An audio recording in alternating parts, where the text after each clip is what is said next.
Pai, Senhor amados, um bom dia a todos. Eu espero que esteja tudo bem com você e com a sua casa. Hoje é o dia 346 da nossa leitura anual. Fique conosco.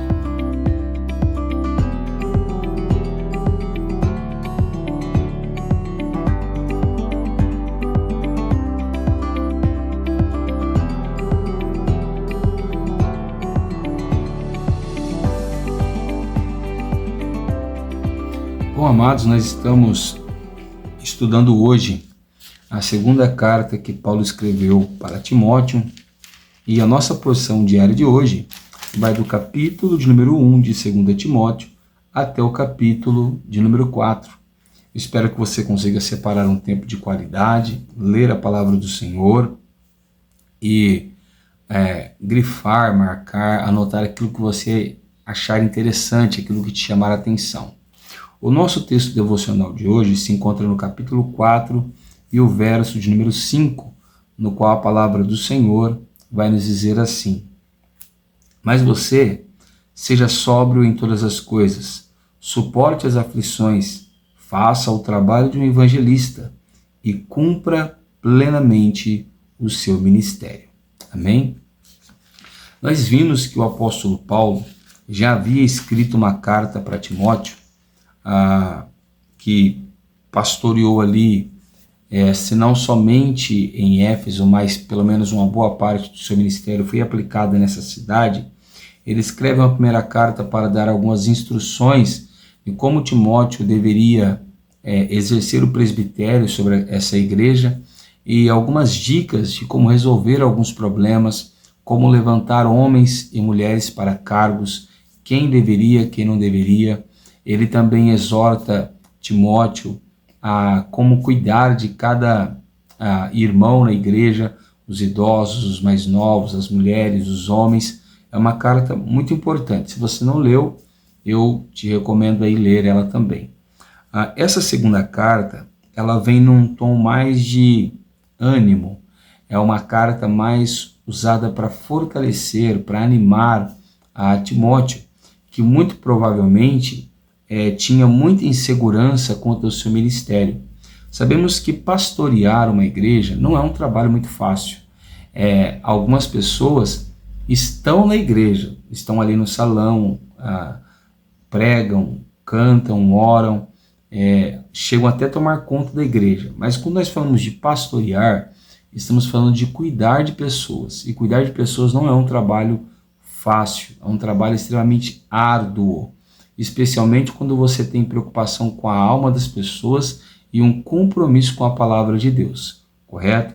Então Paulo escreve essa carta porque ele percebe que Timóteo está começando a ficar desanimado, talvez em dúvida sobre o seu chamado. E ele começa essa carta dando graças a Deus pela vida de Timóteo, e ele diz que não cessa de orar e de lembrar de Timóteo. E ele vai falar que Timóteo está constantemente nas suas orações, sendo lembrado, correto? E o que nos chama a atenção é que ele vai falar que a fé que habita em Timóteo, primeiro essa fé, que é uma fé verdadeira, uma fé genuína, primeiro ela habitou em Eunice, que era sua mãe. E antes da sua mãe, essa fé já havia habitado na sua avó Loide, correto?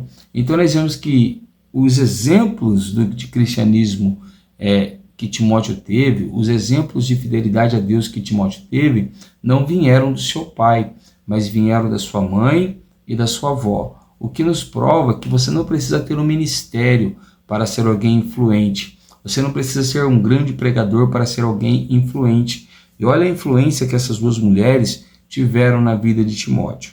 Amém? E então Paulo vai dizer no verso 3 que ele lembra Timóteo para que Timóteo venha reavivar. E nós vamos lembrar aqui de alguma coisa que estava morrendo e que precisa receber a vida. Ou imagine então uma fogueira que está quase se apagando e a gente vai lá e mexe nas brasas, coloca mais madeira, mais lenha, mais carvão para que aquela chama acenda de novo. É nesse tipo de visão que Paulo está dizendo: reavive o dom de Deus que está em você pela imposição das minhas mãos. Ou seja, Timóteo ele já tinha um chamado. Mas o dom foi dado para Timóteo, o ministério, quando Paulo colocou as mãos sobre ele e orou pela vida dele. o que aqui nos dá margem para entender que a oração por imposição de mãos é extremamente importante. Esse não é o único texto que nos dá margem para isso, amém? O verso 7, nós vamos ver que Paulo novamente vai estimular Timóteo a ser corajoso, a não abandonar o ministério, porque ele diz assim no capítulo 1, verso 7, porque Deus não nos deu espírito de covardia, mas de poder, de amor e de moderação. E então ele vai convidar Timóteo a participar dos seus sofrimentos. E ele diz assim: participa dos sofrimentos a favor do evangelho, segundo o poder de Deus. Então ele está dizendo para Timóteo: Timóteo, você tem um grande chamado, mas você precisa ser animado, você precisa se fortalecer e você precisa sofrer junto comigo, como que se Timóteo nunca tivesse sofrido junto com o apóstolo Paulo. Então aqui vai uma dica para você que deseja um ministério, para você que deseja levar a palavra de Deus. Não vá pensando que o ministério do presbitério e do pastorado verdadeiramente é de glórias e louvores. Não, é um ministério de sofrimento, de angústia, de tristeza, muitas das vezes de abandono. Mas mesmo assim nós devemos permanecer firmes na presença de Deus. Depois Paulo vai apresentar ali a sua situação como preso, né? Ele vai dizer que algumas pessoas abandonaram ele, mas Onésiforo foi uma das pessoas que permaneceram ali com Paulo, fortalecendo ele. E novamente Paulo vai dizer para Timóteo, capítulo 2, verso 3, participe dos meus sofrimentos como um bom soldado de Cristo. Então ele chega a dizer: nenhum soldado que está alistado no exército, no meio de uma guerra, fica preocupado com coisas dessa vida. Não, o seu dever é trabalhar, é lutar para agradar aquele que o alistou. E depois ele vai dizer ainda que se, por exemplo, Timóteo não trabalhar, ele não é digno de receber o seu salário, sua recompensa e a sua bênção. Porque no verso 6 ele diz assim: o lavrador que trabalha deve ser o primeiro a participar dos frutos. Então, todo aquele que quer participar de frutos espirituais, que quer receber galardão, ele precisa trabalhar no reino. Irmãos, ter um cargo, ter um nome, não adianta. Nós precisamos juntar o cargo, o nome que eu tenho e com o meu trabalho, com o meu empenho na obra de Cristo Jesus. Aqui no verso de número 11, nós temos um texto lindo, né? Onde Paulo diz assim: fiel esta palavra, se já morremos com ele, também viveremos com ele. Se perseverarmos, também ele nos... se perseverarmos com ele, também reinaremos. Se o negarmos, ele por sua vez nos negará. Se formos infiéis, ele permanece fiel, pois de maneira nenhuma pode negar a si mesmo. Correto? Olha que palavra maravilhosa. A fidelidade de Deus é imutável, porque ela não está condicionada àquilo que nós somos ou fazemos, mas ela faz parte do caráter do nosso Deus. Depois, novamente, Paulo vai falar para Timóteo se animar e vai dizer para ele se apresentar como diante de Deus aprovado, como obreiro que não tem de que se envergonhar e que maneje bem a palavra do Senhor. Então vamos lá, um obreiro tem que ter obras louváveis, ele tem que ter obras plausíveis, obras dignas de louvor. Depois ele tem que ser aprovado, ou seja, tanto os homens quanto Deus têm que aprovar o seu ministério. E terceiro, ele tem que saber manejar a palavra da verdade, ou seja, tem que saber usar a Bíblia Sagrada, correto? Por que saber usar? Porque a Bíblia Sagrada ela não depende da minha opinião e ela não precisa da sua opinião. Muito pelo contrário, ela já tem a sua própria interpretação, ela já tem a sua própria análise, tudo corretamente. O homem que muitas vezes interpreta ela errado, analisa ela errado. Mas Deus não precisa da nossa interpretação. Bom, no capítulo 2, verso 20, então, Paulo vai começar a distinguir aqui aqueles que servem e agradam a Deus daqueles que não. Porque ele vai dizer assim: ora, numa grande casa não há somente utensílios de ouro, de prata, há também de madeira e de barro, alguns para a honra, outros, porém, para a desonra. E Paulo concorda com o que está sendo ensinado ali e assume essa responsabilidade. Uma coisa interessante é que em toda a igreja, como Paulo leu aqui, tem pessoas que vão ajudar a fé cristã a crescer, mas também tem aqueles que vão atrapalhar a fé cristã de se desenvolver, correto? E muitas das vezes, qual é a melhor forma de ajudar na obra de Deus? Não é fazendo aquilo que eu quero ou que eu entendo que eu tenho mais desenvoltura, não. Muitas das vezes é fazendo aquilo que Deus quer que eu faça, aquilo que Ele entende que é necessário para o crescimento e desenvolvimento da sua obra. Bom, no capítulo número 3, Paulo ele vai aconselhar Timóteo e também vai exortar Timóteo, correto? E ele vai dizer para Timóteo que nos últimos dias virão tempos difíceis. E nós vemos que a cada dia que se passa, realmente os tempos têm se tornado mais difíceis.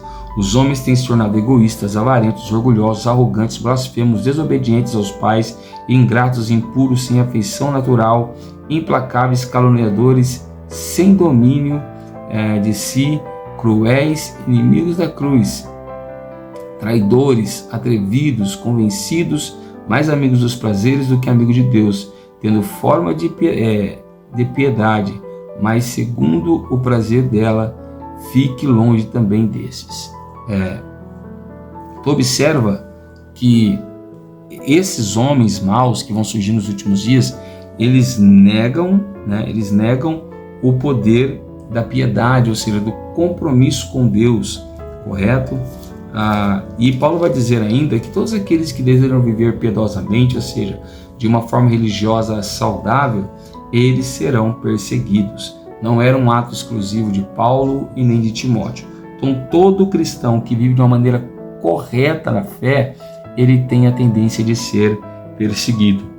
Então nós temos aqui também no capítulo 3 ainda um texto muito importante para a fé cristã que diz assim, toda a escritura é inspirada por Deus, ou seja, de Gênesis a Apocalipse, tudo que está escrito foi escrito pela inspiração de Deus. Para quê? Para o ensino, para a repreensão, para a correção e para a educação na justiça. Irmãos, nós temos que entender aqui que a Bíblia Sagrada, ela tem a finalidade principal dela, é revelar a pessoa de Cristo Jesus e que em Cristo Jesus somente a salvação, correto? Mas a salvação não é o único assunto da Bíblia Sagrada. Ela também é útil para ensinar, para repreender, para corrigir, para educar. Ela é útil também para tornar alguém perfeito e habilitado para toda boa obra. Então a Bíblia Sagrada deveria ser o maior e o principal documento mais consultado pelos cristãos. Mas os cristãos preferem ouvir a palavra dos homens muitas das vezes do que ler a Bíblia Sagrada, né? E nós temos aqui um documento infalível. E então nós chegamos no nosso texto devocional, onde Paulo está concluindo a carta. Ele já sabe que ele vai morrer, né? Essa carta foi escrita aí, muito provavelmente depois dos anos 64, 65, e ele vai novamente animar Timóteo. Ele diz assim no verso 5, mas você será sóbrio em todas as coisas, suporte as aflições, faça o trabalho de um evangelista, cumpra plenamente o seu ministério. A primeira coisa que todo aquele que foi chamado para Cristo tem que entender é suportar as aflições. Todos os que são chamados por Jesus para o Evangelho irão sofrer por causa do Evangelho. Faz parte, amém, de ser um cristão, enfrentar lutas, dores e dificuldades. Depois ele vai dizer, façam o trabalho de um evangelista, né? Então ele está falando para Timóteo, evangelize, pregue a palavra de Cristo Jesus. Depois ele vai dizer, cumpra plenamente seu ministério, que significa realizar por completo o ministério que Deus colocou nas suas mãos. Então, amados, quem trabalha para Cristo tem que estar preparado para os sofrimentos, tem que levar o evangelho de Cristo Jesus, não é o evangelho da minha igreja, da sua igreja, não, é o de Cristo Jesus. E nós temos que cumprir o nosso ministério por completo. Jesus te chamou para pastorear, pastoreie. Mas se Jesus te chamou para pastorear e para ensinar, pastoreie e ensine. Jesus te chamou para pastorear e cantar, então pastoreie e cante. Cumpra o propósito de Deus para a sua vida. Então Paulo vai dizer que ele já está sendo oferecido como libação e que ele sente que o tempo da sua partida já chegou. E ele diz assim no verso de número 7, combati um bom combate, completei a carreira e desde agora guardei a minha fé. Olha que coisa interessante. Ele vai dizer, desde agora me está guardada a coroa da justiça. Então, amados, nós que estamos na carreira cristã, temos que ter essa visão do apóstolo Paulo, de trabalhar com seriedade na obra de Deus, de servir o Senhor com alegria, para que um dia nós possamos dizer isso. Olha, eu combati um bom combate, ou seja, eu lutei bem as minhas lutas espirituais. Segundo, a minha carreira, a minha missão, eu completei, correto? Depois ele diz, guardei a fé, amém? E por último, ele tinha certeza que pelo fruto do seu trabalho, ele era um salvo em Cristo Jesus e a coroa da justiça lhe estava preparada. Nós vamos ver aqui também nessa carta que muitos abandonaram o apóstolo Paulo, né? Mas ele permaneceu fiel ao Senhor, engrandecendo o nome santo do Senhor que é justo. Eu espero que essa carta possa te fortalecer, te animar, te capacitar. Se você estava pensando em abandonar o ministério, em parar com a fé, lembra dessa carta, te levanta, combate um bom combate, né? encerra a sua carreira lá no final da sua vida e guarda a sua fé para servir a Jesus. Eu sou o pastor Tiago, da Igreja Pentecostal Poder da Palavra, e eu quero orar juntamente com você neste momento. Abre seu coração, feche seus olhos e olhe ao Senhor juntamente comigo. Senhor, nosso Deus e nosso Pai, nessa manhã nós queremos te louvar, te bendizer e te agradecer por essa oportunidade. Perdoa o nosso pecado, a nossa falha e nos abençoe, ó Pai.